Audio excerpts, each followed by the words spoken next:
Live with my old friend Benny Harrison. Benny, hi. Vicky, how you doing, darling? I'm good. We're only 1 minute late after all that mess. Wow. Well, we got it together. I'm sorry. I was late. You were on the wrong Zoom. We were like, both of us were like on different Zoom universes. I know. I hate when that happens, but we're here now. We're Vicky, you here look now. absolutely great. I'm sorry I couldn't see you when I came out to NAM. I'm sorry. I haven't been to NAM since COVID. Well, so tell me, what's it like post COVID? It was they took away Sundays. Oh, So they started a day earlier, and I realized that you have to get there at least a day or two, or a day before it really starts because it is chaos mm. uh, getting into a place like a bed and breakfast or your hotel room, and then getting your badges and going through everything. And it was set up. There were like a lot of companies that just had meeting rooms. They didn't even have their hardware out, which really upset me because I was trying to go out there and make a deal. You know Billy Amendola, right? From Martin Drummer. I do. Yeah, Billy would say, "Get out there. On Sundays, you can make deals. You get equipment." And that didn't happen. So, but it was great. I heard some amazing, amazing musicians, amazing equipment.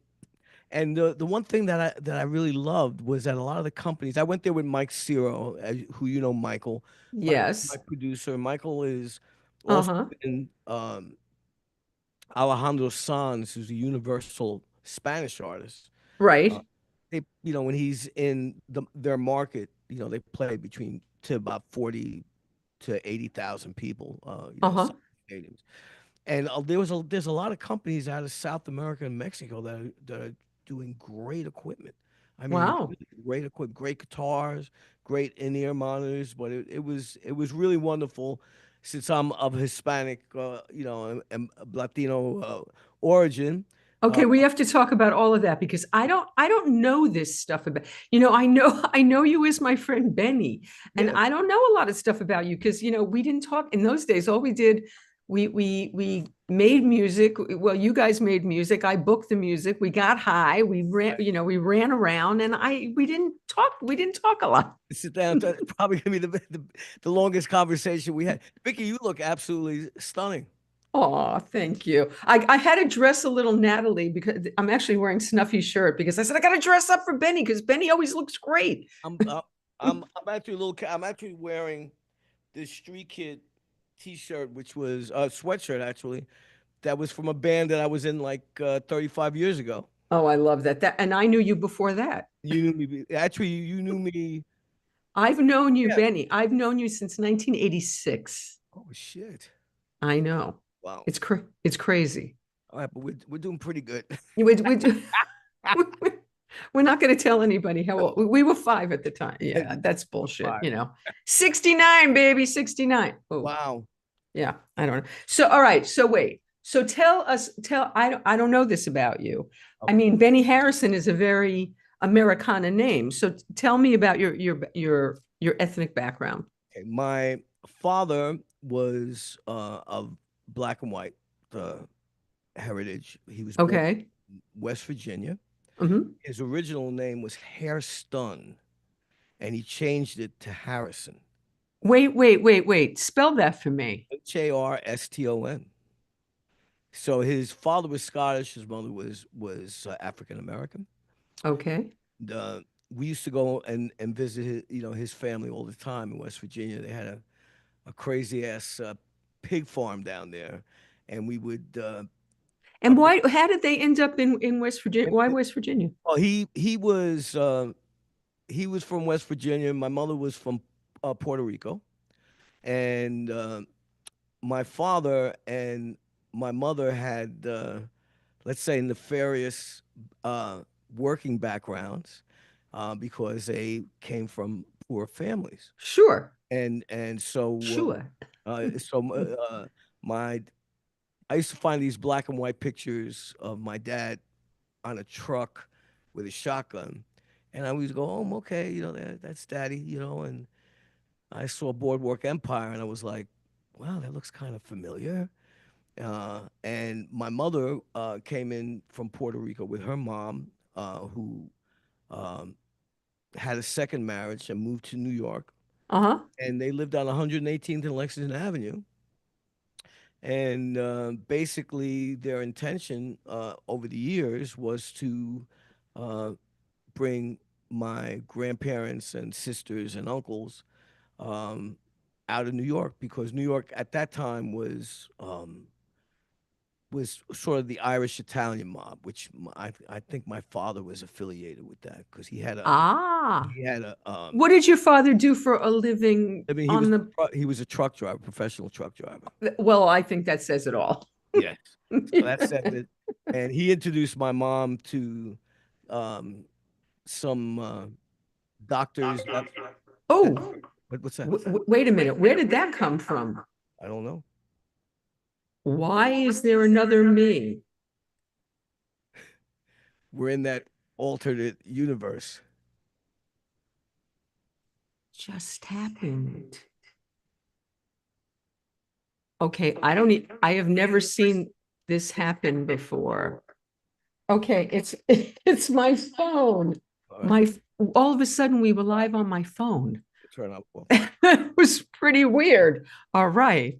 But anyway, my Yeah. my mama did what she had to do, and they basically um, provided my brother and I and the rest of the family an opportunity to move out of Harlem. Um, at that time, my dad had a hamburger joint on 118th and Lexington Avenue called Chicks. So him and Nice. his brother Charles, did this, and that was sort of the hub where they met their business associates there.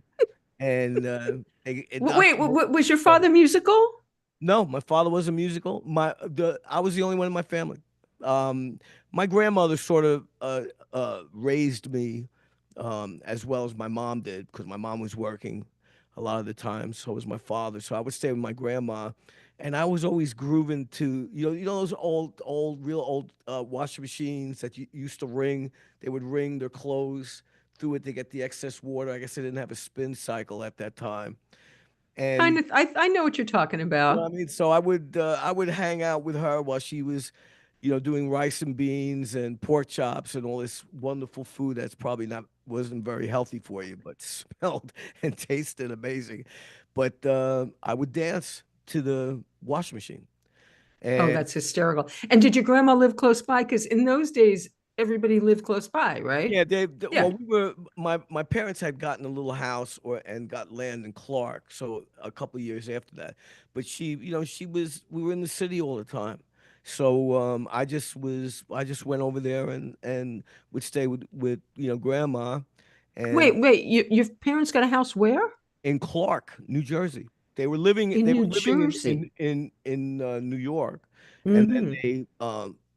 they were making good money at the time, and they bought a piece of land in I bet Clark. your dad was making good Oh, and money. my mother too, believe me. I mean, What was your mother doing? my mother was providing birth control, abortions to politicians and judges, and No kidding. yes, she Like was. the old wire hanger thing?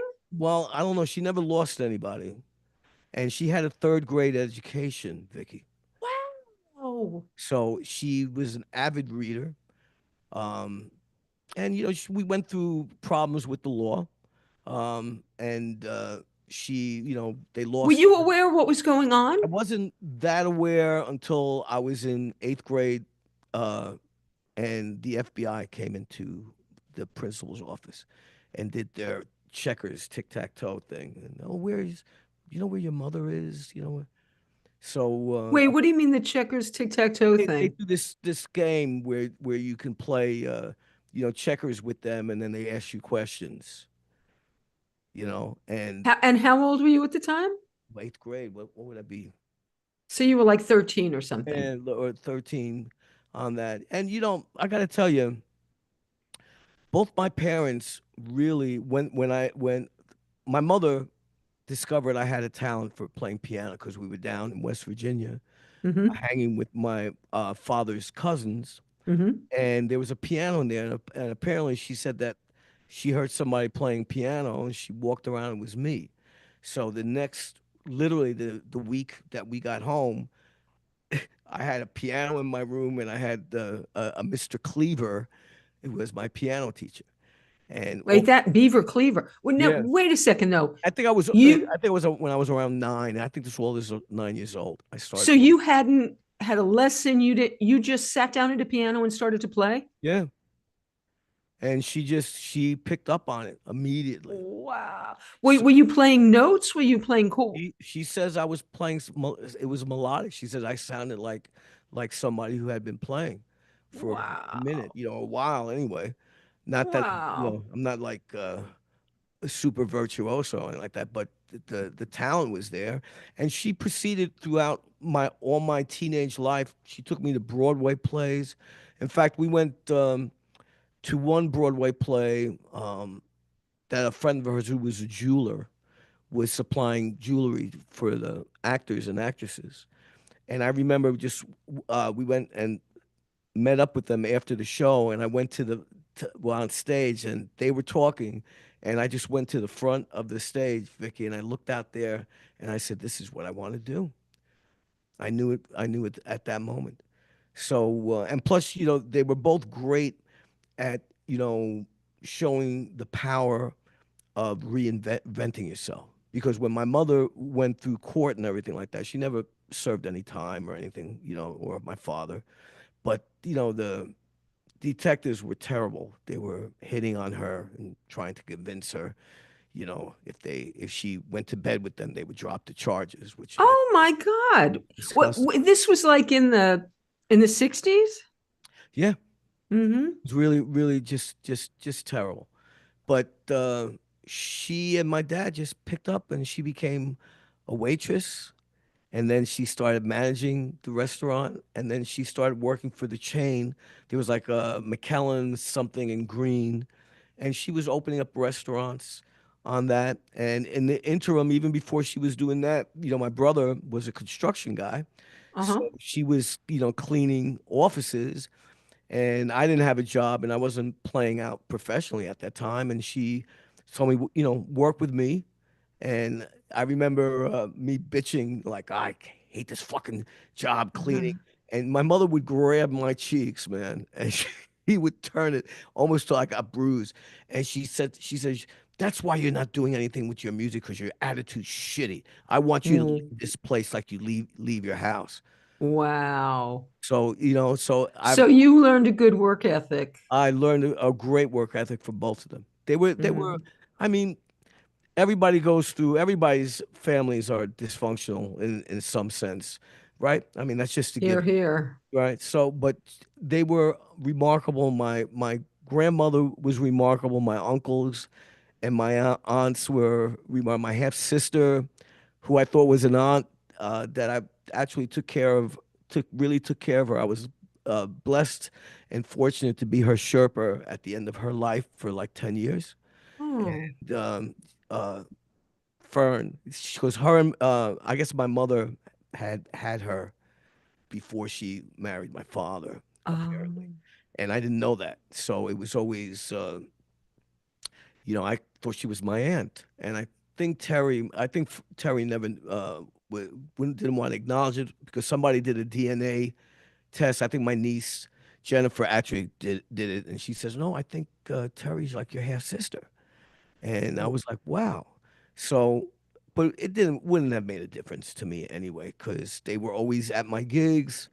My dad not so much, but my mother and my sister Terry were always at my gigs. And they were when the China Club stuff, when we were doing the stuff at the China Club or at Richard's Heartbreak, they always came to it. And my mother had issues, she was when she came into the States, she wanted to be white. She wasn't proud of her Hispanic heritage. And I was starting to do shows with for Goya with my now partners in some business in the documentary business, which we'll talk about later. We did something for Goya, and we would go to shopping malls and just all this Latin music was just great. Rhythmically, I always Mm, felt it. And I remember my mom coming in because I did an interview, and my mom says, why you're American? I said, Mom, but this is our heritage. This is part of our heritage. And I never understood. But then I was talking to somebody about 4 years ago, and it was just she wanted to be assimilated into this country. You know what I mean? right. So, but she was an incredible woman. She really she gave me the spirit to travel, to meet people, to be open-minded, accepting people and friends, unconditionally until proven otherwise. And that's how my whole family is. I love them dearly. And it's good now that they're coming out, doing these gigs with Felix and Tommy right now has been great because I get my family. My father lost his hearing, so after a while he just couldn't hear me. He remarried and we went through a little bit of a rough time together. His wife, was resentful, his new second wife. But my dad, I loved him. He knew I was a freak on airplanes. I still am. Every time I How flew, so? my Uncle Manny, who was in the Air Force, my parents would send me to with him because my older brother was such a maniac in high school. They didn't want me to be like him or get in trouble like he did all the time. And he was he took me to the airport all the time, and my Uncle Manny turned me on to jets. I mean, I almost can tell the difference between a Pratt and Whitney jet engine and a Rolls Royce. They just have a different you know whine to them. And I've just been fascinated. Every trip that I take, I always end up getting an opportunity to talk to the pilots. In fact, a couple of the guys let me sit in the co-pilot seat, which was great because it was like a fantasy of mine. But I just all that stuff. I was very fortunate that my parents were able to help me help myself uh, get into the business, and I'm just determined to follow my dream. And I want to tell everybody out there, do not give up on your dreams. It's always possible. You just never know. And you just mentioned Felix and Tommy. Tell them who Felix and Tommy are Um, uh, because yeah, well, I'm playing with two historic greats, actually. Felix Cavalieri, who was the main songwriter and organist for a band called the Young Rascals, and this guy Tommy James, who was another one, who has had hits upon hits. my very first concert, Tommy James and the Shondells. Really? At Westbury Music Fair, I was like 11 years old with Wow. the Lemon Pipers and the 1910 Fruit Gum Company. But Tommy James was the headliner. And it was like the early 60s. Crazy. Yeah. Crazy. I saw Tommy in Atlantic City because my parents, we would always go down there every summer.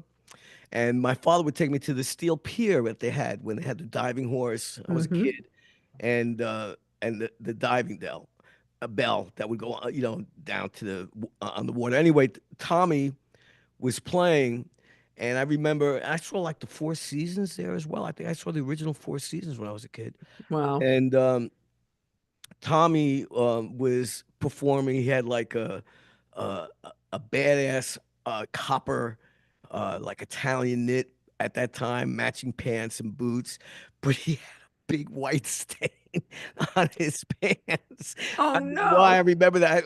We laugh about it. Tommy is been clean and sober for years now. So he said it was it's probably whatever drug he was doing was on his pants. But he sounds great and he's wonderful to work with. That's And so great. and he's singing all the songs, Vicky, in the same keys that he did when he was Stop 15. that. I'm Stop. serious. That's, oh my And God. Felix as well. Felix, uh, But now, okay, so what is Felix doing? Because I watched a couple of videos and Felix was playing piano, Hammond, yeah, but Hammond. he organ, he was playing. You were playing also, but he wasn't singing.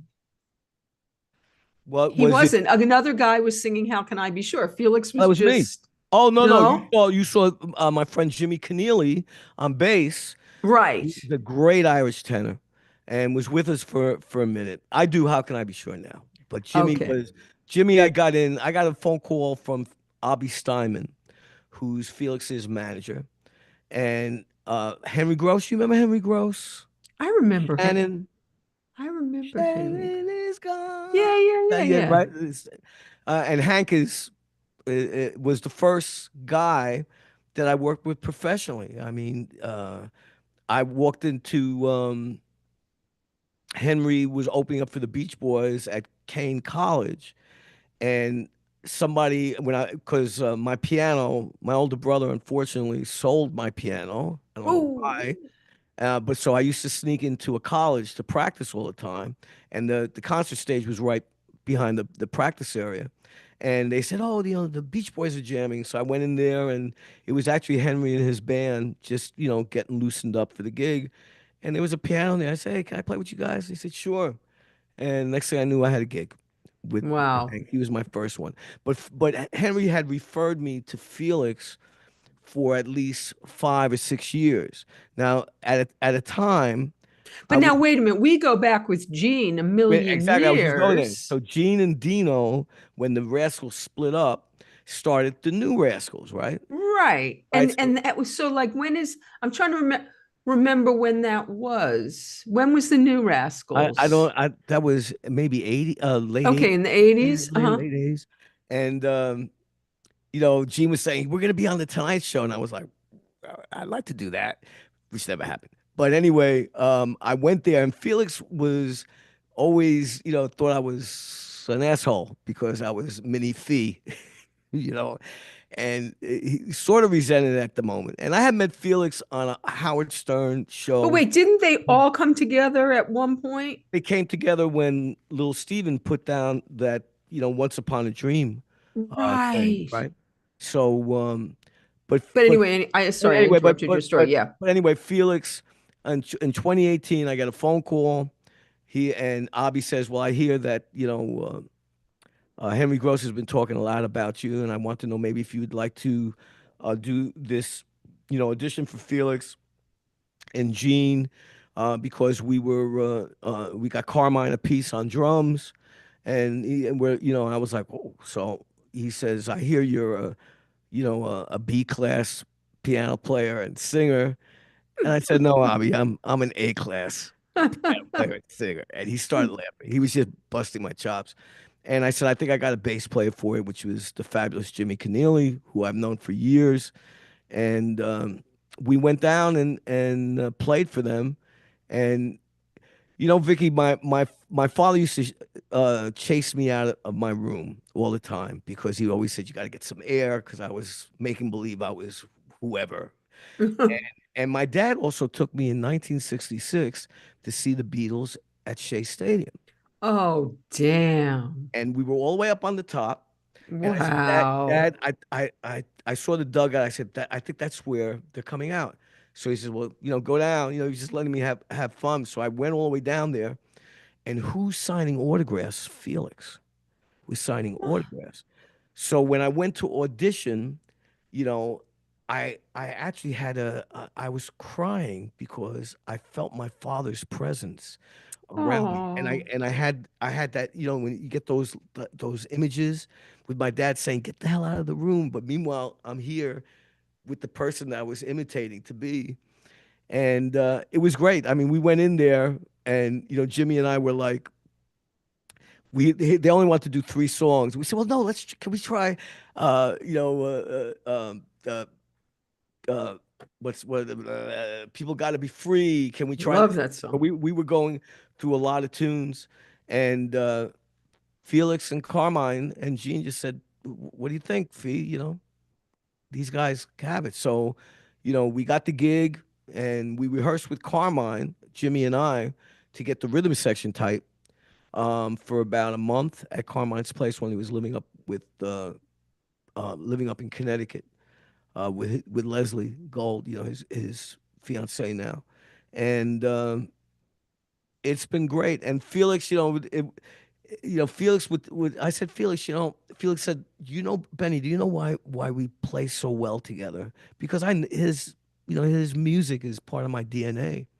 And I told him that. I said, that's, he goes, no, we have simpatico, very Italian type of thing. And he's become a friend, a mentor, and, and we've been That's playing so on. wonderful. But you did play with the New Rascals And I play also, with the did? New Rascals. I'll have to send you that video. There's a promotional video. I was trying to find it that I did with Gene and Dino, which was a great experience because not only it indoctrinated the music in me, but I took all my performing stuff that I used to do with the Spiders, and I was able to do it on a big stage. I think the biggest audience that we played for was in Colorado, and I think it was like 200,000 people. Wow. It was like some, weekend holiday, and I got them their standing ovation, and it was wonderful. Oh, And we did a great, over the years, I got to be not only with Gene and Felix, obviously, but I stay out of the Mishigash, but Eddie and David were also good friends, and I want to give a shout out to Mr. Paul Schaefer and Will Lee because those two were the ones that really um, gave me notice at the China Club because Paul said that Will came in to the show and said, "Man, I just heard a band that just knocked me out. This guy Benny, And then all of a sudden, Paul and Will were either at the China Club when we were playing or at Spodiotes, which was great, both clubs I did my right? I yeah, I had my nights at both those clubs. They were just great. I played I had done a You show. played for me at both those clubs Yes. also. Well, did you do the one that we played? We were on a Sunday, and maybe it was Jack Gordon, who used to manage Latoya Jackson, who I had worked with. Um, I saw him after I had set up in the afternoon because I had a big keyboard setup. Hmm. And I saw him. I said, "Jack, what's up?" And he goes, "Well, I'm managing Edgar Winter now." And I said, "Are you serious?" I said, "I'm a big Edgar Winter fan." I said, "Is he in town?" He goes, "Yeah." And I said, "Well, we're just playing at Spodiotis." It was a Sunday. So we're playing, and Jack comes in with him, and I'm like, "Oh my God, it's Edgar." And I told the guys, take a break. And Edgar is there. And he goes, "Hey, man, I really like the band. You mind if I get my sax?" I said, "Please." So he gets into a cab, gets his saxophone.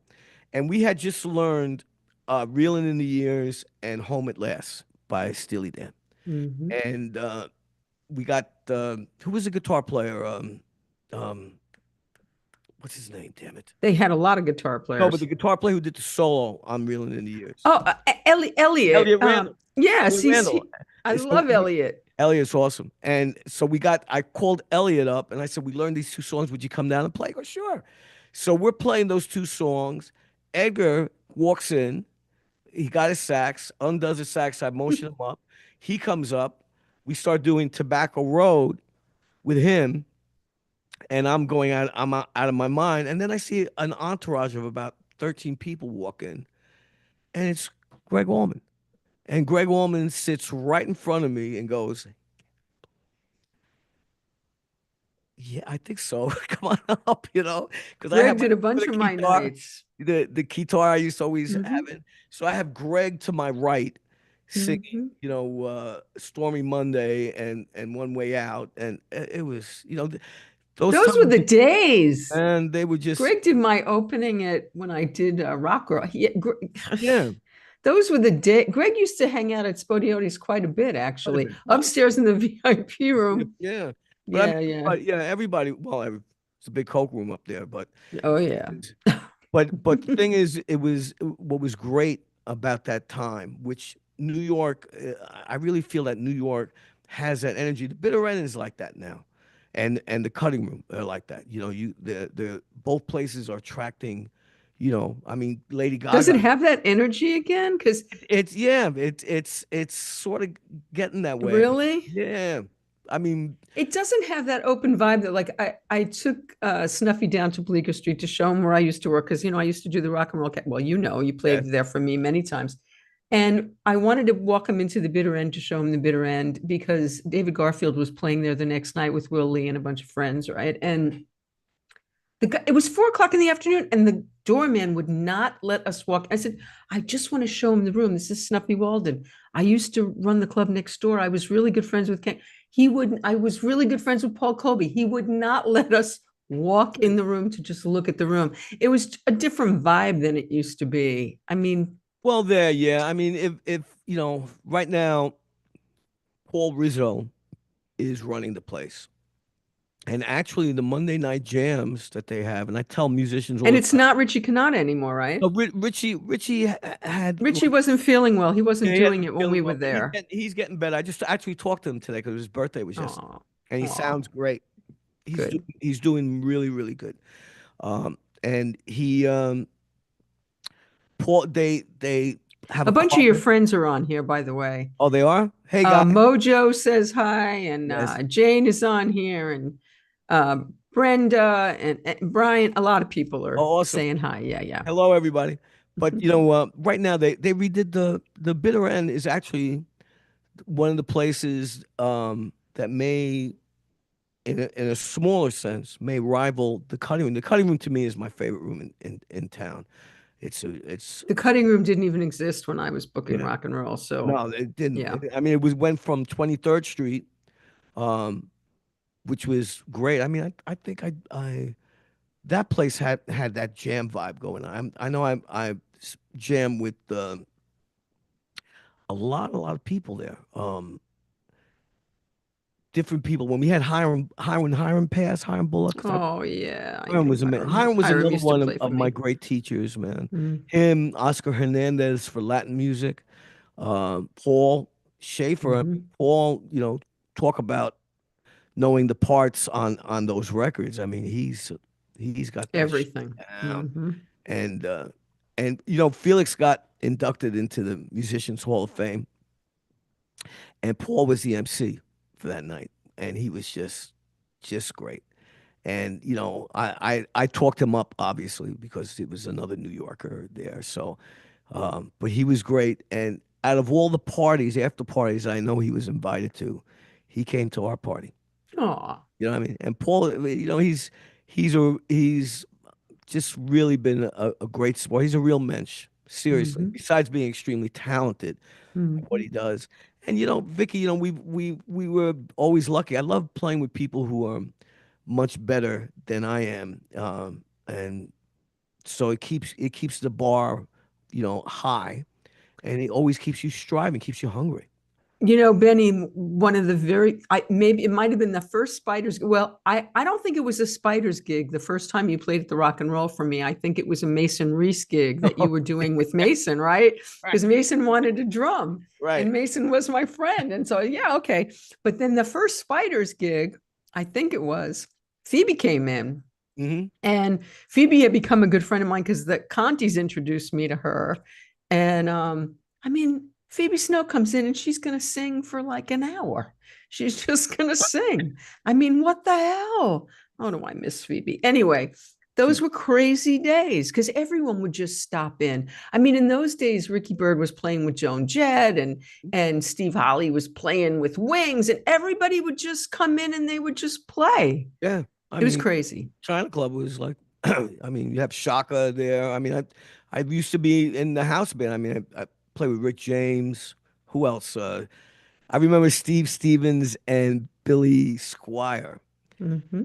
were jamming on there, and they were trying to do a blues, and that's not really. Um, I mean, they can play it, but singing wise. And I remember, I was like, and I took a verse, and they gave me the dirtiest look. They turned around and were like, just that's what verse, But China Club was great. I mean, how many we danced with Cher, right? And Mike Tyson, all the Yeah, actors. I saw a picture of you with uh, Rob. Rob was a Yeah, friend of mine. yeah, and Robbie. And I mean, all that was great. And Danny Freed and those guys were tremendous. They gave us opportunities to play. All these clubs did. To this day, the China Club was my favorite vibe, space. There's Yeah. never been another club like that. No. just the way the stage was, where the bar was, the way the room was set up. It was just my favorite place to. I worked there a little bit, but I hung there all the time. Every It was Monday just a night was a well, Monday night was model night, and that was not. So I was doing rock and roll at Spodiotes on Monday night. I had my rock night then, but I did Wednesday nights at the China Club because that was music night. That's when people yeah, came for music, and it wasn't about the models and who was, it was about the music. But music, definitely, definitely. um, I just yeah, saw but Stevie Ferrone, I when see I was Steve out. all the time. Yeah, I love I love Ronnie. Steve, Yeah. and I got to get him some cigars because I know He he's. was playing with David Garfield that night too Right. at the Bitter End when we were in New York, but we didn't get to go to the Bitter End. We were going to a show, but we did go to their rehearsal and we saw Willie and David and I mean, Will and Peroni. Stevie, they just did Oz thing with Joe Bonamassa, Right. and it's just they're And Joe Bonamassa came to your thing, yeah, right? Joe, because I played on two of Joe's albums, Had to Cry Today, and Blues Deluxe, thanks to Bobby Held, by the way, who had produced. Bobby Held was my jam master for Yeah, all man. those years. He's we always stay in touch with Bobby, and Bobby's Mhm. doing great. I haven't heard from, I haven't been in touch with Bobby, and we put together a TV pilot years ago. Bobby was Yeah, my guy for a long time. yeah, And I Bobby, haven't spoken to Bobby in a long time. How is he? he's doing good. He's doing very good. He was working at Carol's Place a little bit, which was a new club that was the Was that the old lion no, the oh, one no, uh, the one oh, I can't Lester think of what it was Chambers used called. to be a doorman there. Across the street from, oh shit, what was that one called? It was so famous. Um, that was it's across from Poussard, the French place that now is down underneath. No, it was right across the street from the Lions Den, right across the street. Yeah, Oh my gosh, I can't believe I can't think of what it was I can't called. think of it what it It is. was really famous and it was there forever, but I know what you're talking about. Yeah, so Bobby, but Bobby, he's producing, and Hmm. he's always doing something musical because he's a musical guy. I think one of Yes. the videos I sent you, Bobby's Yes, playing he's bass. playing bass on one Yeah, of them, yeah. yeah. AJ French and Earl But that Slick. was a long time ago. That video was like 15 years ago or some 10 years ago. It was a Yeah, long and time yeah, ago. yeah, yeah. It Yeah. was well, because Hmm. Bobby and JJ put this thing together. He wanted to do blues or rock and roll stuff. And I said, sure, I'll do it with you. And Michael Oh boy, McDonald, those were the days. Those were the days. All right, so let's talk about you and how you emerged and where you ended up. So you got your first gig because you were in the right place at the right time, playing in a university, practicing piano. So you got scooped I got up and you got your Henry. Yeah, first gig. Henry just was great because we opened up for Aerosmith, Charlie Daniels, the Doobie Brothers. Penny's Castaway. Thank you, Penny's Brenda. Castaway. Thank you, Brenda. That's what Um, it and was. and yeah, they Henry really. I got to actually, Mike McDonald did me one of the best solids ever How? because it was my first tour. And when you're working for somebody, and if your energy or your power is a little, Wait, which tour was this this? was with Henry Gross, who's Uh-huh. Right. still. I talk to him every week. Um, Oh. but then Hank was great. I mean, he is great. Anyway, Henry at one time was a little, I felt was trying to keep me in a box. It was a Oh. show, and I was playing Hammond and rhythm guitar for him. Mm-hmm. And so we were at the Exit in Nashville, Mm-hmm. and we were opening up for the Doobies, and Pat Simmons and Mike and a couple of the other guys, Mike McDonald and a couple of other guys came in, and they did a great show. And we went into the dressing room; they were all hanging, and Henry turned around to me and said, "You're playing the guitars too fucking loud in front of everybody." And Keith, by the way, is saying, play some music. You're going I to play will. some music. Yeah, I'll He's play going some to play music. some music, Keith. You're Oh, going to yeah, have to wait a little have to bit. wait. Yeah. Yes. And so anyway, we were Hank, Henry Mike McDonald comes up to me and goes, "God, kid, I left St. Louis and my yellow Pinto, and I had my tan Pinto. Wurlitzer and my twin reverb, and I drove to LA. He says, "I know I'll see you sometime down the road," Oh, which was like $1 million to me. So anyway, oh. moving fast forward now, I've been got a new record that's going to be dropped, Wait. Before we come to now, between then, and now Henry was my first gig. Then yeah, then I moved to Nashville yeah, because I was working with a country artist by the name of Randy Gurley, yeah, who was on RCA, and hmm, I hung in Nashville. I think I lived there for about 2.5 years. yeah, And she had, we did this record, and she was promoting the record, and I was playing rhythm guitar for her because she had uh-huh. a piano player. Wow. And so we traveled around the country in a bus, and we came in back to New York and played the Lone Star, which was on 13th Street and Fifth Avenue at that time. And I got homesick, and so I got in my '67 Volkswagen with one seat, put my Hmm. gear in there, and I drove from Nashville back home. And I had to get back. So I was doing Mason's here. Hi, Mason. We were Mason. talking What's about up? you. Mason had we did that gig with Mason and a Yeah. Halloween gig, and he had this mask on that almost choked him to death. He Oh couldn't my get breath. God. Mason's great. Love you, Mace. But anyway, Yeah.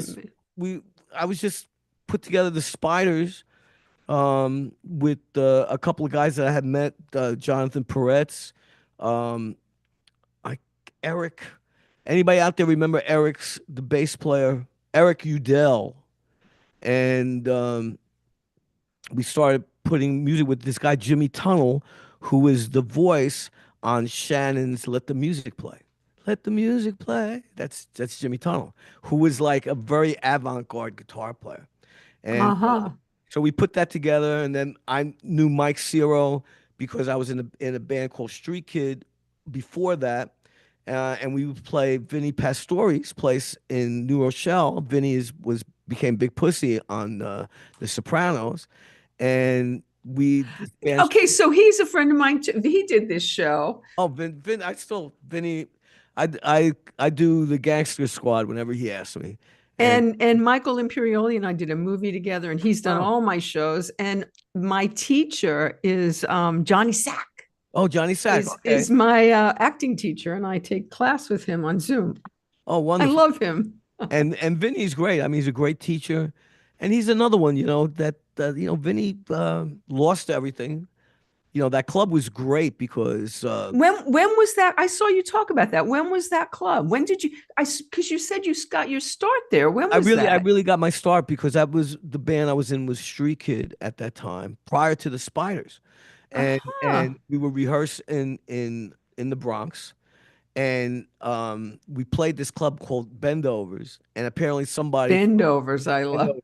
in New Rochelle, and somebody from Vinny's club saw us, told Vinny about it. Vinny hired us, and we became a regular there all the time, with Vince. And Vinny's gonna Wow. we're gonna be work. He's gonna be working with me on the other projects too. But Vincent is great and another inspiration because he lost everything. Was a limo driver, and then uh, Matt Dillon and his brother Paul used to come and hang at the Crazy Horse all the time, along with Tommy Mottola, Donnie Roser, the guys from G.E. Smith, Uh-huh. T-Bone Folk, and I think Daryl. They used to come stop in this club on their ways because everybody was living up in Connecticut, Where was the club? in New Rochelle, right off of Uh-huh. 95, Uh-huh. and you know, that's where we started, and that's where I met Mike Ciro, and Gene Perez, and Mike was in a band called Living Color at that time. No, no, Hell yeah. right, but not the Living Color that's out now, obviously with Corey and the gang. And though it's just Although you played with him I too. play with Corey Glover. I was at NAM. I was at the jam with Vernon, and those guys are great. I mean, those. They introduced me to the Black Rock Coalition, and I went on tour with Corey when he had his solo career on LaFace Records. So and Corey's like my favorite singer anyway. He's just I have him on a duet with me actually. I gotta send that out to you, but he's just great. And so I went from Street Kid to the Spiders, and then we started hitting it up big in New York. Almost got a deal with them, and then that didn't happen. And then Richie Canada sort of got me and the fabulous Chris Clark, and we put together Rico with Julio Fernandez and Gerardo I Valenzuela. booked Rico You back in booked the great day. Rico Hmm. and Johnny Cement on bass Johnny and Cement. Johnny Cement, Mom Back, and Mom back. Mom Oh, Back. God. And we started that. I started doing that, and then that didn't happen. There was another one because there was a regime change at Columbia because we had gotten an offer, and then the regime changed, so they everything goes out the window. That's happened to me more times than I can Yeah, count. it does. And I just said to myself, what are you gonna do? Do I want to stay in the business, or what am I gonna do? Drive a bus, drive a truck like my father. So I said, no, I want to stay in the business. So I had to become a backup guy. And I did my club dates. I learned other people's music, which I never did before. I always kept writing. And Right. but then I would get like opportunities like my friend Eric Behrens, he's Eric Knight now. He's great sax in the cool jazz market now, whatever they call it. And doing a $25 gig on the bottom of the Empire State Building, and Hiram walks in. And I used to always go to, what was that, Manny's Car Wash or some of the Hmm. other jam places and see Hiram and Ricky Peterson and all these guys who are just fabulous musicians. And Hiram said, I forgot about you. I'm going to Europe for like 2 months. Would you want to come? And I said, hell yeah. So he sends me music, and I got to tell you, Vicky, this gig was really over my head. I mean, Really? yeah, because Hiram, nobody knows it. I mean, the people know Will and the guys that Yeah, know yeah, yeah, Hiram, yeah. Clint again, and those guys, and Charlie Drayton. But Hiram was also a wonderful piano player, not a soloist, but an accompanist. Hmm. And because I guess going to Miami, the school of the college down there with Will and Will's Uh-huh. dad was Uh-huh. his professor, and Pat Metheny was there. So Hiram took me, and I got my ass kicked right, but I finally got what he was teaching me when we did his tribute at the Cutting Room, which was on 23rd Street, which was you couldn't fit anybody. They took all the tables out. It was nose to nose, and everybody, Steve Gadd, all the people that he ever played with, and they put Wow. a great video together of that show on that. And everybody picked two songs that they loved, and Is it on YouTube? Is that video it's on a YouTube? video. I have to get one. I have to talk to Will's wife because she has them. She has it on DVD, but it's just phenomenal. Every performance is just great, and they did a great job of recording it. And uh, I mean, I just got a chance to play with some just wonderful Randy Brecker, these people.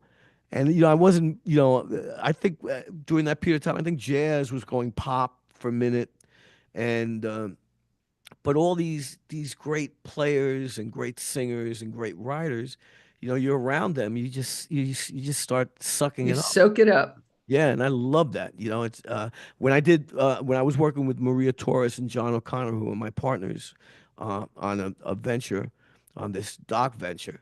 Um, I worked with Oscar Hernandez, who's a multi. Jonathan wants to know if you're wearing pants. And No, no.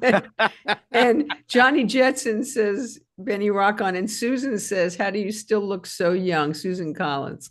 Tell Susan that I drink the same fluids that Boris Karloff drank when he was in The Mummy. The Tana leaves works all the. But these all these Oscar was another one. Oscar he gave me he taught me a lot about Latin music and was one of the best piano lessons I think I've ever had in my life. Besides working with Hiram, he really kicked my ass. But I told Oscar, I said, Oscar, and still my a great friend to me. Every time I go to LA, I try to see him. And I said, Oscar, the producers of we were doing an off Broadway show that we are trying to get on Broadway called Latin Heat, which was really a precursor to In the Heights, because a Uh-huh. couple of the bits from Latin Heat ended up being in the Heights because those producers were kept on coming out to see the show. Wow. I said, That's Oscar, Lin-Manuel, though. You're yeah, saying that's that Lynn, yeah, yeah, Lin-Manuel of ripped you course. off? And those guys, no, I mean Hmm. he has a great musical director that he works with. But I said, Oscar, we gotta, the producers want us to work, but let me tell you something, because he was putting me down at first. That I could have had this guy, I could have had that guy. I said, well, you got me, and I want to learn. You're the best at what you do, and I want to prove myself to you, which was I can't believe I even came up with that. And he looked at me, and I said, yeah, because I want to be a motherfucker on this music, but when I do, you got to come into my house. And he looked at me, and I said, we got a deal. And I worked my ass, and then we had one rehearsal, Vicky, where he couldn't do something, and I did it. And I looked around to him, I said, and then that was it. But I mean, I guess it's just the universe, right? On this journey, it's amazing. It just never stops. And I love that. I really do. It's spectacular. I just lost you. I know that's Oh, my there you go. fault. All right. So tell us, so bring us current, and tell us about, well, there's a few things I want you to tell us about. I know that you do some work with veterans. What's that about, Benny? I do a Voices of Valor. It's you really it's about writing a song with veterans. And What inspired you to get involved with veterans? Julio Fernandez, about 5 or 6 years ago, says, I'm doing this project, and I Hmm. think you would be great in it. And I said, really? So he took me to one of his classes, and you're with Hmm. veterans, and you talk about their lives, and so that you have to gain their trust, because some of these people are really traumatized, and we say to them, we're going to write a song, and there's most of them are non-musicians anyway. But we said, let's get a dialogue from you talking. And we would put big yellow pieces of this, that stickum paper, and we would write their thoughts. We listen to the music that they like, so I get an idea where the pocket of the song would be. And we just have them tell their stories, and we write it down. And I keep on saying to them, and we would say to them, this is just a conversation. So let's talk about what you're feeling, and we'll get the rhymes. You don't have to come up with poetry at the moment. And 9 weeks later, I come up with a song idea. I produce it in my studio at home. I present it to them, and then we just really work on it. And the transformation is incredible. It's incredible. Oh, Art and music do such a wonderful thing. And these people there, I had a woman there that couldn't speak. She wouldn't speak.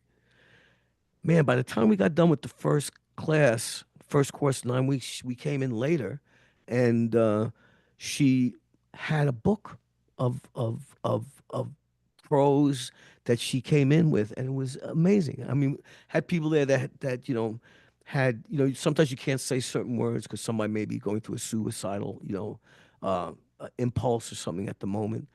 But we were told that for every hour and a half that we would spend, I'm starting next Monday again.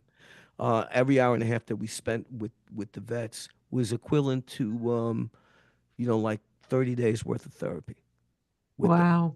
And they just the hardest part about it is and we take them into a recording studio, so they have the whole experience, and then they print a DVD and a CD for them, and we give them have a CD release party for them. It's tremendous. It's Wow. it's called Voices of Valor.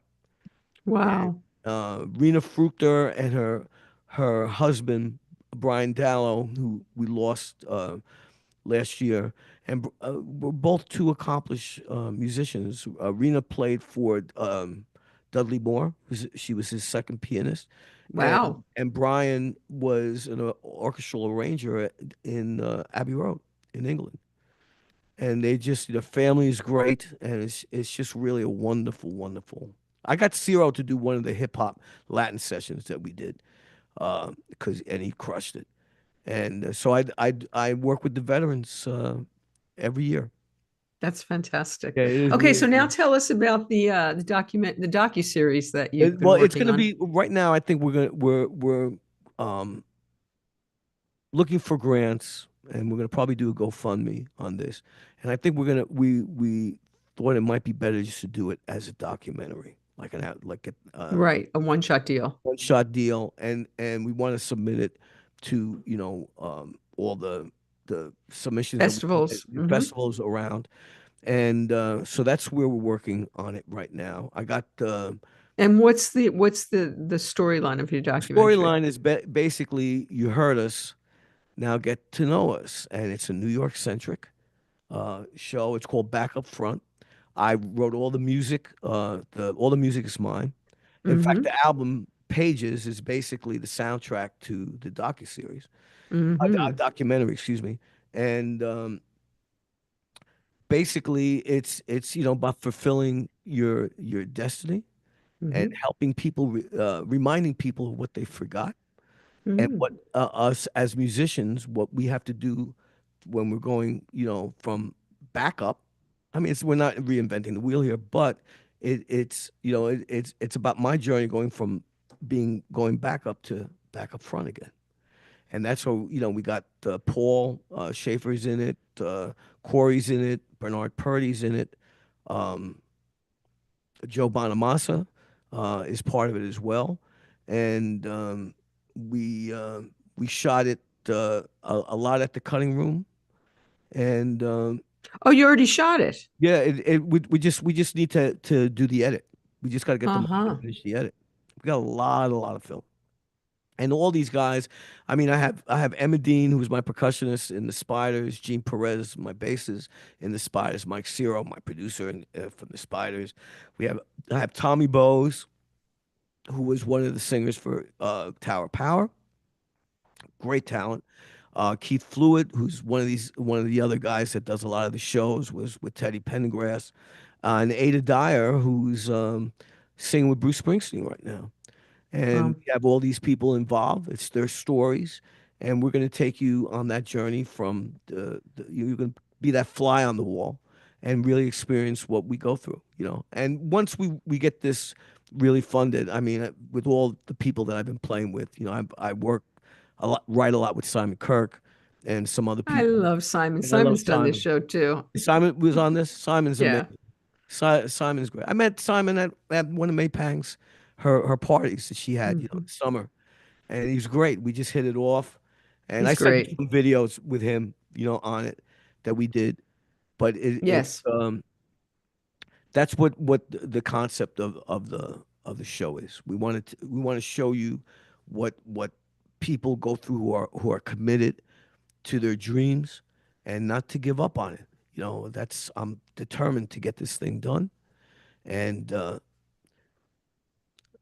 going to be part of my legacy, and I hopefully it'll help younger musicians realize, what you have to do. It's not, it's not an easy thing as you think it is when you see, what on the shows and all that stuff. Sometimes you're lucky and you get a shot, and you get into the real big paradigm, but there's other paradigms that can help you get your music out. So I'm exploring all of that. My album is going to drop on April 14th, which I'm Okay, that's where leading right to the album. April right. 14th. Okay, so you have the same birthday as my son, April 13th. All right, April 13th. Yeah. Yeah, and you can purchase pages on Bandcamp. I'll get that Okay. out to everybody. And I'm very excited about it. Michael, that I have to really thank Michael Ciro on this, and the rest of the guys. But Mike says, what are you doing with all this music? I don't want to redo any of the Spider stuff. I want you to go out and I want you to come back here with as many songs as you can write. I'll give you a month. And I said, "You serious?" He says, "Yeah, I want to fucking produce it, Ben. Let's go." So I hunkered down. I have, iPhones are great, right? Because you can always use the dictation on it to get Right. ideas on it, the memos. And I came to Mike with 16 tunes. We picked 13 and we recorded 11. Fantastic. So, and So and I know you're gonna play a couple for us. well, I wanted to play you something, I'm one of I have some favorites really? that I know. Yes. I It's interesting because you have different genres on there. And thank you so much for sharing the new album with me. The first few songs were kind of electronica right? Well, And I was it's a like, little heavier than yeah, and I'm Spidey like, stuff. whoa, this is Benny. I'm like, whoa. But then as the album goes on, okay, that's Benny. You got to Natalia. And I was like, Natalia, okay, there's Ben. can I tell you what the There's story about that? Benny. Natty is Michael's wife, Ah, second his wife now, got remarried. And Michael has been my brother in music and in life for forever. I mean, And he's I going, know you both. I know you both since oh, the 80s. yeah. Yeah, And he met Natty, and she, how somebody is like really your soulmate sure. angel, and she brought him out of the darkness which he was going through. And Michael has two wonderful girls that she Mm. totally loves. She's a great mom. And Mike was talking to me, and I'm talking on the phone and how happy he is, with that song "Tragedy," the ballad, is the other conversation that I had with Mike when he was going through his dark period. He was going through a divorce, and that was really our conversation. And then he was talking about Natalia, and I had my favorite aunt was one of my favorite aunts was my aunt Nat and Natalia. She was married to my uncle Manny. So I wrote that about her, because she's just It's one. a great song. This is love. I love everything. I love Sunday church. Wait, You hear Corey on that, right? I loved it, loved it, loved it. Soon, I love it. I love the CD, the Well, album, whatever thank you're you. calling it. We appreciate Yeah. it. And I'm working on the material for the new one now. The second page is going to be called. Oh, And nice. that's so, Wait, I got a suggestion. I'm a writer. I have a yes. Okay, suggestion for you. tell me. Page two. Page two. I could do page two. I like page two All right. better than second page. I All like right. page two better, Page but two. I that's like just my suggestion. No, well, you're right. Well, that's something I got to talk to you about in the future. 'Cause I didn't realize Okay. that you're. I wrote a book. Carl Reiner published it. I can't. It was #1 bestseller, How the Amazon. fuck did you get Carl Reiner to do that? That's a whole nother story. But Well, anyway, but there's a song on there called "High School Dream." yes, I love It's that one live, too. and And you and played that one live. and I that was saw live, and video. that was Yeah. Will and Charlie Hmm. coming in to the bitter end, no rehearsal, and they came up, and it was like one of those things where you capture, a fire in the magic in the bottle, whatever you want to, Right. and they just fucking nailed it. And so, I had the live recording. Mike says we got to put it on. We got to put that on there. So, but the story behind that is that my niece Michelle, um, was like you, just a writer. She always writing prose, and she had like boxes of lyrics. I had a hook, but sometimes you get writer's block. I said, what the hell am I going to write on? So she says, take this box. She was living on 9th Street and Fifth Avenue at the time. Take this box. And High School Dream was really her story with who she was going out with at that time. And I said, this is great. I love this. So that became on this. And then this past weekend, my friend Keith Herdman, who's a carpenter on films. He does a lot of films. But he's always writing. He's like a songwriter. And I went over. He just moved into a new place. I want to see the new place. And we're talking. He says, I got this idea for a song. I don't know what it is yet, but I got these lyrics. And he says, I want to write a song about your hands. And I said, what do you mean? And he says, well, people don't realize how expressive their hands are communicating on it. So I said, that's interesting. And he says, yeah, just hands. So I said, I'm going to get my guitar. Okay, good. All right. This is brandy new. Oh, wow. You're going to play guitar. You know, I didn't even know you played Well, guitar. I taught myself, and it sounds. I'm really a piano player, but No, I mean, I didn't even know until I saw a video of you the other day. yeah, I mean, I didn't know. I just that was. You were Thank you, playing John. with Corey and you played guitar. And I'm like, I, what? I play keyboards for everybody, but when I go on a tour with Felix and I'm driving, I always bring the acoustic along, so that I play with Mike Sievers, who's his producer as well. But so Keith, I'm looking at the lyrics, and the other song on the record, I just want I got a lot going through my head right now, but Okay. a song called "My Turn." That my friend Felipe Rose, did you know Flip from the original Village People? He's the Indian. No, I didn't know him Never, but personally. anyway, he had broken up with his partner at the time, and I was trying to write dance music with him because club music. Yeah. Okay, Flip, let's do this. He goes, no. He says, this is what it's going to be. I'm very upset. So anyway, with going to what Keith had, I always picked up the guitar and I was looking at the lyrics, and I came up with this. Hands, look at these hands. Look at these hands. Here we go. Look at these hands. They've been bruised and been broken. Felt the words that were spoken when you found your truth. Look at these hands. Ringing shows you were lying. Held a baby who was crying. Prayed over, dying in the light. Look at these hands. Hands. Drove a truck till it wouldn't drive no more. Played a guitar till it wouldn't play no more. Felt the way that you looked into my eyes. It was love in vain. Staring down that train.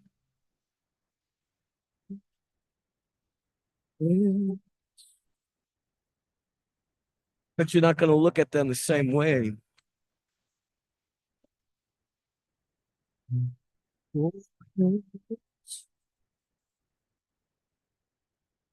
Drove a truck until it wouldn't drive no more.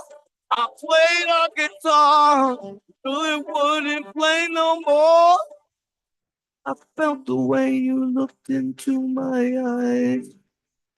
It was love in vain.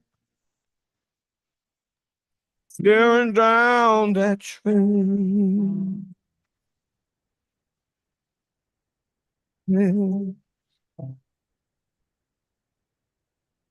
Passed down from my father. Mama told me you got to be a little bit harder in this life. Yes. We'll be through the fire. Let me touch what I desire. Yes.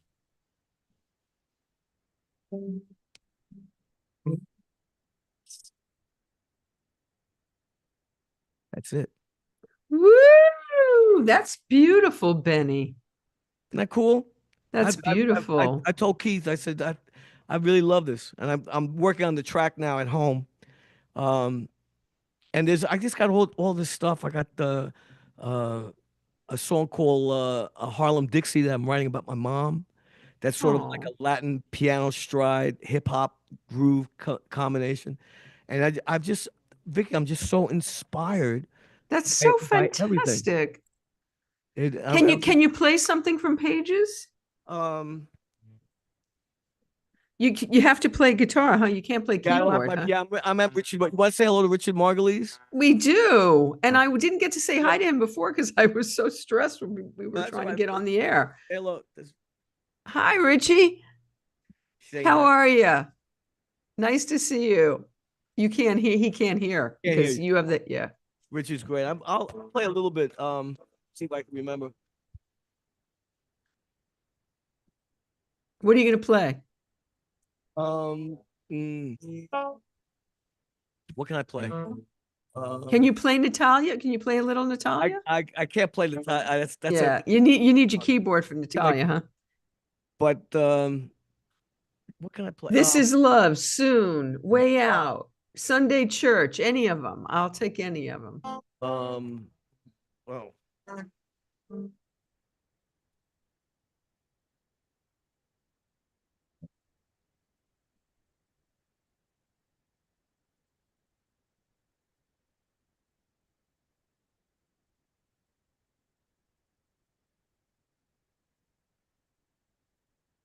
your love is like Sunday church.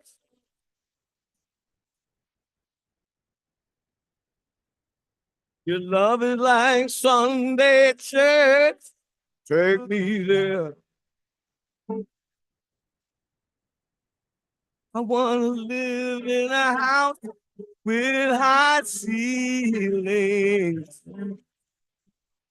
And we'll get into the battlefield, and I'm still healing.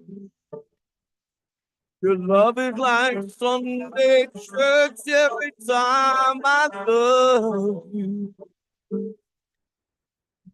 Thinking about the things you do makes me wanna be with you.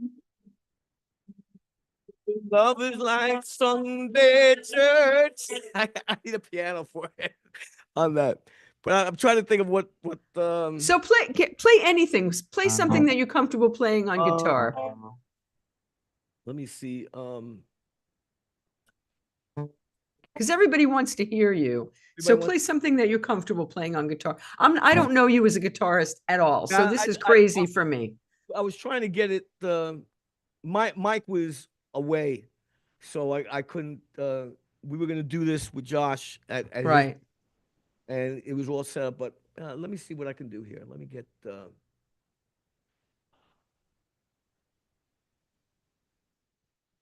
Let me see if I can find something. Trying to think. What I can't think of any of my songs. I go through this, Vic. You know what I mean? It's ridiculous. So play I don't know what to tell you to play. I don't know See what if I you can had to remember play. this. Okay. Look at me. Can't you see?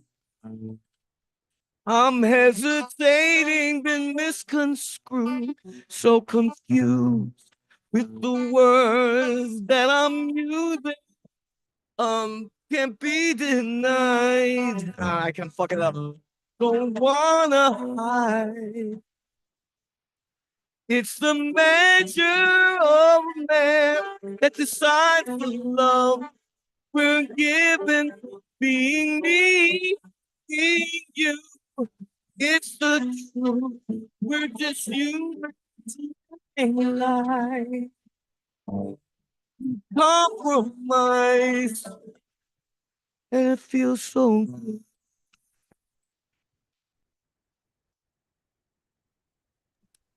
Okay, now we lost your audio and everybody's getting Check frustrated because we can't hear your guitar. We can only hear again. the vocal. Yeah, no. Can you hear this, guys? No, we can't hear the guitar. Try to get that. See if I can do get this.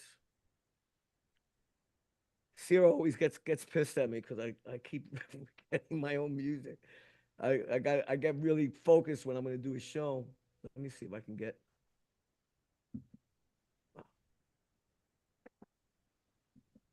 See if I can get High School Dream.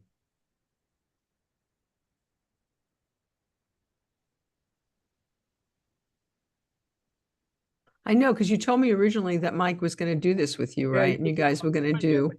he was in Mexico, and he Uh, got back in really late, and he was really burnt out today, unfortunately. Um, but we'll blame Mike. no, Michael is. No. See this. Here, let me try this. Hey, Richard, try to see if I can get a capo. See if you can get it so we can hear, if you can Yeah. put your mic down a little so we can hear the guitar too. Because your voice will carry. Hear that? I don't know. Do it again.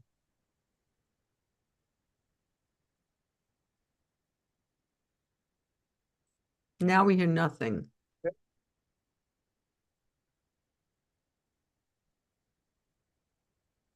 No, we're not hearing it, Benny. We're gonna try to we're gonna try to do that. Rich, can I borrow a capo from you? We're gonna try to do this. Hold on, give us a minute. Okay. We can get another mic. We're going to get another mic, everybody. So be patient. And Benny's going to serenade us on the way out of here. And everybody's going to go. You're going to give me the link to your Bandcamp page. And then on April 14th, they can treat themselves. Richie, give me a pick if you have a pick. Richie has everything in this house. Pick, capo, Pick, capo, microphone. phones. Poor Richie's having to do all the work here.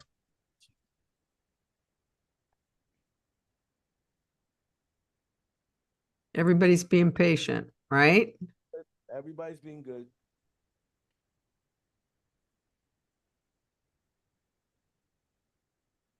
All right. I hear it in my cans.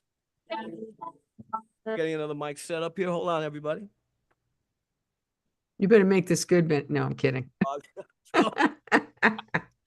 The pressure. The pressure. Whoa.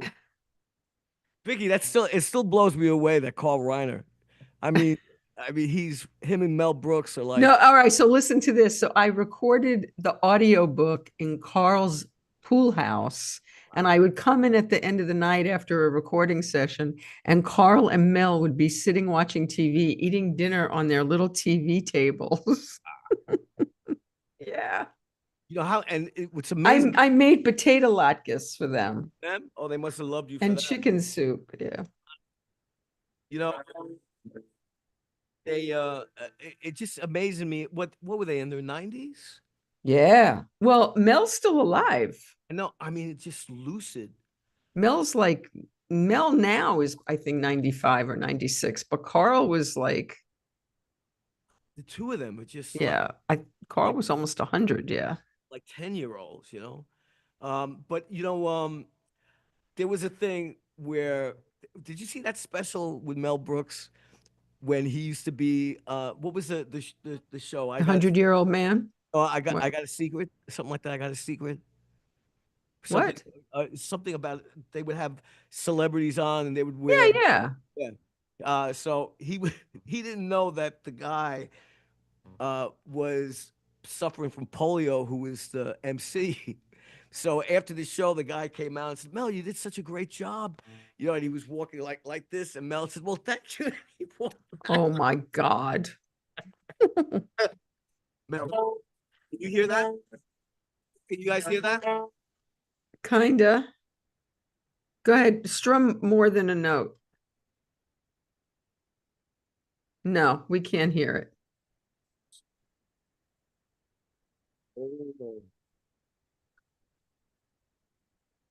See that? No.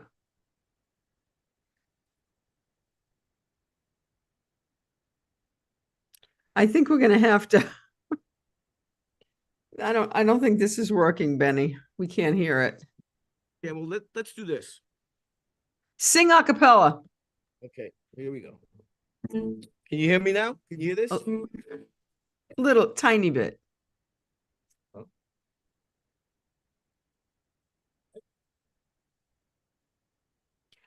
I'm telling you, if you point the microphone down to the guitar, we can hear you singing because you're loud. Right point into the guitar. All good? No. All good? Well, here, I'll do an acapella for you. Go ahead. This mic up.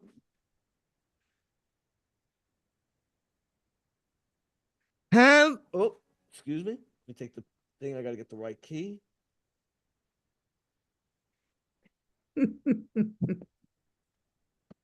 Have no fear. You know I will always be here. Even through the darkest night, I'll be by your side. And when the hard times come, maybe you just need someone. Say the word and I'll be there. Have no fear. Said, have no fear. You know I will always be here. Even through the darkest night, I'll be by your side.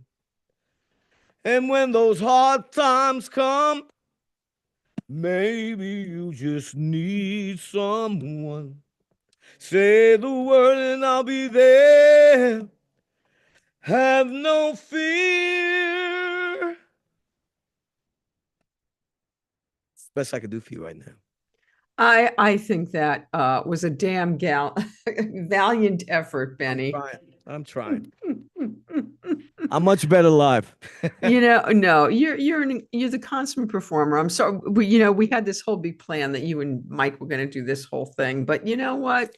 Best laid plans. It was great chatting with you. We got some great stories, and it was wonderful to catch up with you. And it's all the things you've got cooking, pages, your okay, tell me again. It's called Back Up Front. It's going to be a documentary.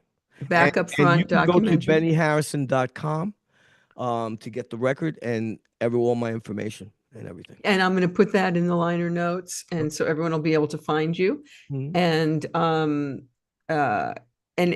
is there anything else? Is there a gig coming up they should know about? I'm going to be doing a gig on April 14th at the Bitter End. We're just trying to get the the time frame right, which I'll know in a day or two. But I'm going to be celebrating my birthday. We're going to be doing a show. We're going to do new material and stuff off the album. And hopefully I'll get some guests. And I will have Brian Dunn on drums, Mike Ciro on guitar, Gene Perez on bass, Emma Dean Rivera on percussion. My friend Jeremy Beck is going to be second keyboards because, he's going to play for me. Usually I have Chris Clark playing with me, but Chris is out with John from Yes. The lead singer from Yes is doing a solo tour. And Tommy and Keith and hopefully Ada Dyer. But that'll be at the Bitter End on April 14th. Fabulous. Well, Benny, it was so great to see you and to catch up. Great talking to you. Thank you, Vicki. I appreciate it. Thank you so much. And I'm so sorry I missed you when you came out for NAMM, but there's always next year. Well, I'll be out there. I think we're going to be out with Felix doing a private thing, so I'll let you know about that. I would love that. And I would love to come see you do the Rascals thing. And I'd love to come see you do the Tommy James thing. It would be great fun. We'll keep each other in the loop. And I want to talk to you too more about the writing, but I'll do that at another time. But I want to say to all the people that have been in my corner over these years, thank you. I appreciate all of you. Appreciate all the support that you've given me. You've been inspirations to me to keep my soul on fire. And there's just more to come. Well, I can't wait to hear it all and see it all. Thank you so much, Benny. Love you.